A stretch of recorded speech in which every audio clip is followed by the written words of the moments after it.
All right, ladies and gentlemen, it's a new week, a new moment, and of course, a lot has been happening, a lot of events happening every day, and we are here to bring you a new episode of the Reality Kenya, things that you need to know, how they happen, why they happen, and how we go about them. With our usual guest from the landed corner, the Deputy Party Leader of Safina Party, Honorable Wakili Willis Otieno. Piki Ponky. How are you? I'm fine, thank you. Hey man, you're looking fresh and cool. Sometimes you tell us also. You also dress like this? Yes. No, today is court day. When it is court day is when we wear this colonial outfit. Yes. One Wakili told me that if you go without this in the court, they think you are naked. You're naked, you're cool, you're naked. And some courts will not even allow you to talk. You can't address a court. Oh, yes, like with a shirt. Like you cannot, unless you are not an advocate. But if you're an advocate, you cannot address a court like this. Oh. You say we are, in our eyes, you are naked. But you're looking fresh. Thank you very much. Nice. So the week has been interesting. We are seeing Kenya Kwanza, the failed Kenya Kwanza regime. Yes. Has resorted to go and eat one of their own. And you said that last year when yes. you said it will not take 2 years. It will not take 2 years. And what we say as the people of Kenya, we do not care about Rigathi Gachagua. We do not care about William Ruto. The two of them are the same. But to be fair, yes, to a small extent, to Rigathi Gachagua, because as a lawyer I believe in fairness. You look at the allegations against him. Yes. That because he talks in some political forum, stories ajaba, at usiguze murima. That is the basis upon which they want us as a nation to change our attention to discuss him talking to some idlers in Central to Wasiguzwe. Now that's a basis to remove him. You're calling that is idlers? No, I mean those people who go to their meetings are idlers. But that is village talk. Yeah. That is gas, right? So there's no substance. But the real issue is this.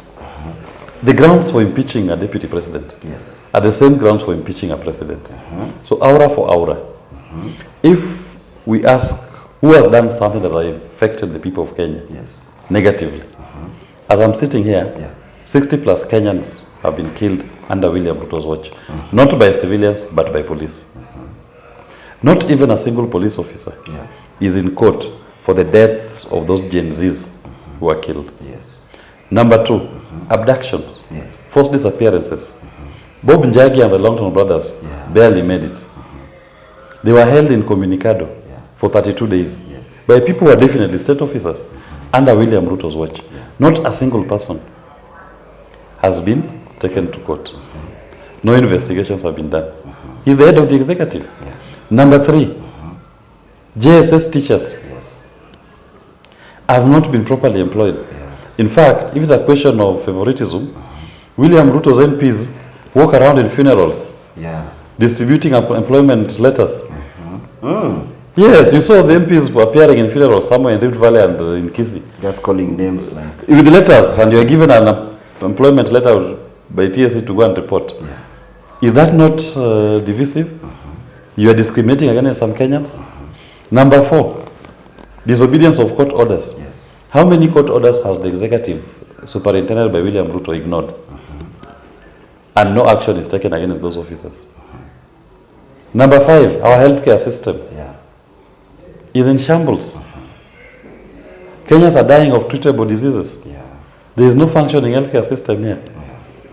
Number 6, William Ruto's administration has now found a solution to all our problems called Adani. And Adani is now the airport, Adani is energy, Ketraco, Adani is Safaricom, doing IT, Adani is geothermal, Adani is everything. All major projects that are worth 100 billion is just Adani. It is one person. And all of them are PPP. They seems to have abandoned the Public Procurement and Asset Disposal Act. They prefer this PPP model. And it's only Adani. Everywhere Adani. Number 7, as we sit here, our national debt. William Ruto is borrowing money legally without following the process provided in the law. No parliamentary approval, no project that those money is financing. So if there's anybody to be impeached, before we touch Gachagua, we should start with William Ruto. Because there's tangible grounds that if you look at his 2 years in office, actually have led to the deaths of many Kenyans, has led to hopelessness amongst our young people. No, those Gen Zs who were killed, we'll never recover those lives again. So, should we be discussing an impeachment motion on Gachagua because of saying Murima? Or we should be discussing an impeachment motion of William Ruto on the things that have happened under his administration, which are in violation of our constitution, the law, which have led to the loss of lives amongst many Kenyans. So we start with William Ruto, then they go together with Gachagua. I'm not saying Gachagua should be excused. Yes. The two of them look very good when they go together. Because they came in. They came in together. They go together. Yes. That should be our primary focus.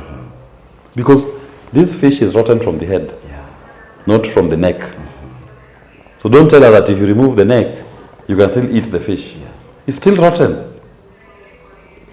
So you think all these suckers are politically based and not issue based? Yes, there's no issue there. There's nothing to do with the people of Kenya.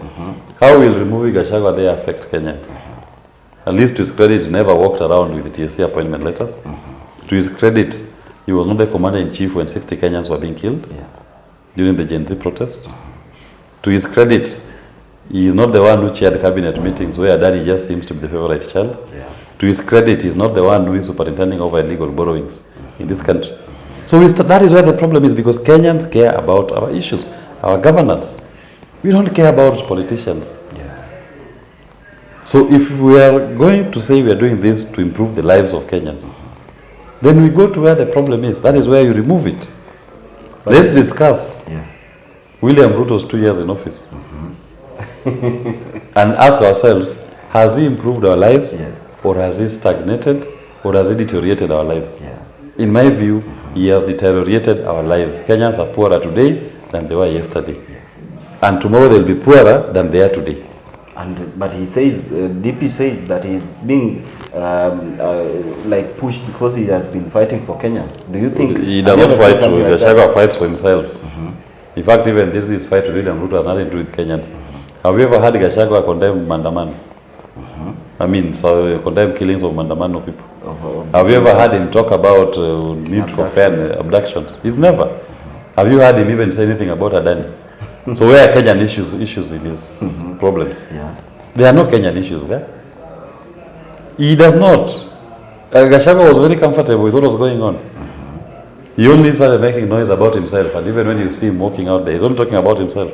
He's not saying that they are doing this to me because I was acting on behalf of Kenyans to demand that we stop abductions, that we demand to stop killings, that we demand that those who kill Kenyans and our police officers should be charged, that we demand that we stop illegal borrowings, that we demand that we don't pay illegal debts, odious debt. He's not done that. Those are the people issues that we care about. So Gachagua, he can be removed by Ruto, we can remove Ruto. Anybody in Kenya Kwanza, they are all dirty. They don't mean well for this nation. And all of them need to go. That should be our primary focus. So if they remove Gachagua, we will proceed and we remove Ruto, they remove Ruto as well.